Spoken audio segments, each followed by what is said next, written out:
Why are WANE-TV and the News-Sentinel talking about an alleged former Skinhead Klansman from Kokomo? WANE-TV says Shane Johnson was the former leader of the Kokomo Skinheads, a subculture of white supremacy and anti-Semitism. In that life, Johnson covered his body in tattoos, many that showcased his belief in hate.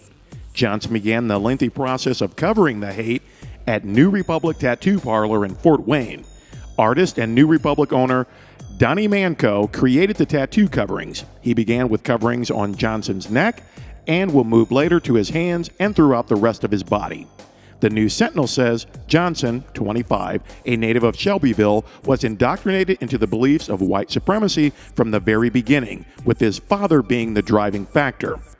A deleted Wikipedia page says the Identity Nation is a violent Christian identity hate group based out of the state of Indiana. It was founded by Reverend Wendell Johnson on March 23, 2012 in Franklin, Indiana. Upon the death of Reverend Wendell Johnson on December 6, 2012, the Identity Nation was taken over by his son, Shane "Punchy" Johnson. Living with his father in Kokomo, Johnson eventually became the leader of that city's skinhead faction. By 2013, he had successfully joined the skinhead and Klan groups together. On July 4, 2013, Johnson was involved in a melee at a concert in Kokomo, brutally attacking rivals and even an innocent black man who was there with his white girlfriend, with padlocks tied to bandanas. Shane Michael Johnson says, "There was a group of people repping a set that I do not remember. We were attending the concert when words began flying back and forth between their group and the one I was in. They didn't appreciate the attire and tattoos.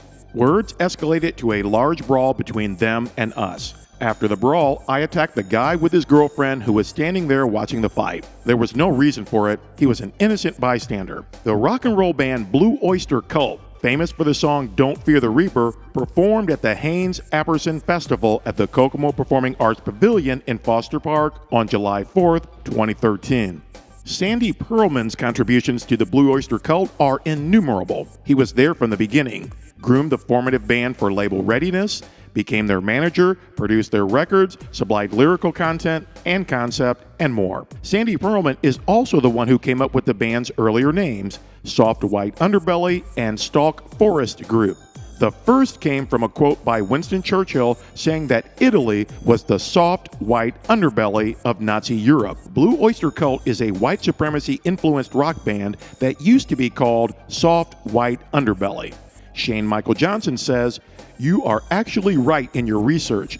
It was Blue Oyster Cult, and that is why we like them." The Kokomo Police Department says Officer Ted M. Secrease was working a special detail at Foster Park on July 4, 2013. People told police that there appeared to be a fight between a couple of white males and black males. Officer Spicer was flagged down by a victim who said the suspects were getting ready to go under the McCann Street Bridge.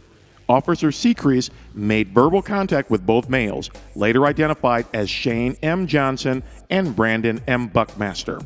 After receiving a short burst of chemical agent to the facial region and being tasered in the rear of his right thigh and to the right side of his neck by Kokomo police officers, Shane M. Johnson was arrested and charged with public intoxication, disorderly conduct, resisting law enforcement, and intimidation. "When I woke up in jail, that was it," Johnson says.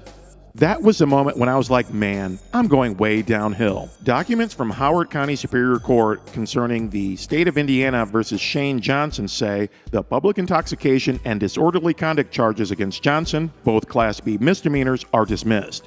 Johnson pleads guilty to the charges of resisting law enforcement and intimidation, both Class A misdemeanors.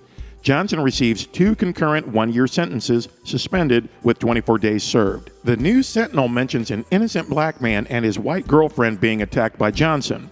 The Kokomo Police Department, Howard County Superior Court, and the state of Indiana make no such mention. The Kokomo Police Department supplemental report mentions battery intimidation suspect Shane M. Johnson and victim Kendra Wiesner. Johnson pleads guilty to resisting law enforcement and intimidation in Howard County Superior Court. The Honorable Douglas A. Tate says defendant Shane M. Johnson is to have no contact with the victim, Kendra Wiesner, and the 2 minor children involved. The only thing WANE-TV talks about is covering up hate tattoos at New Republic Tattoo Parlor. The News-Sentinel talks about Shane Michael Johnson's girlfriend, Tiffany Gregoire, a native Georgian who accepted the white supremacist for who he was, although she did not agree with it. Gregoire, 22, made it a priority to find any possible way to cast doubts in the mind of Johnson to show him that his beliefs and his lifestyle were wrong. Gregoire is quick to say that Johnson is not all the way reformed. He still has his moments, ones he readily admits to. Shane Michael Johnson says, "I've been working with the News-Sentinel and WANE Channel 15. They have been documenting the process of my cover-ups and my journey altogether. I feel like coming out into the public and sharing some of my experiences and the journey of my change may inspire and help others. From what I see, you are more of an investigating type of news.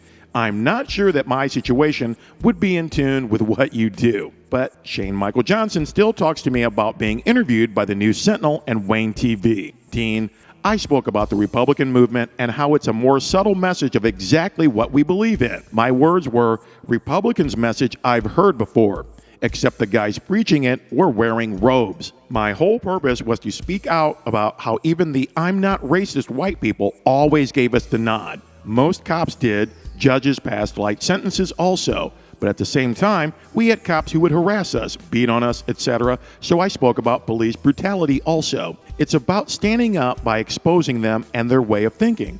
That doesn't just include skinheads and KKK members. We received help from police officers, public officials, etc. That is what I'm trying to expose. What you read in the News-Sentinel is what he chose to write. Shane Michael Johnson and Tiffany Gregoire admit that Johnson is not all the way reformed from being a white supremacist skinhead. The News-Sentinel calls Johnson a former white supremacist. WANE-TV calls Johnson a reformed skinhead. Johnson says he is working with the News-Sentinel and WANE Channel 15. Johnson says Summit City Noise is investigating type of news. It's not every day that a brother in Fort Wayne gets a compliment like that from an alleged former Skinhead Klansman from Kokomo. That's got to be good for something, right?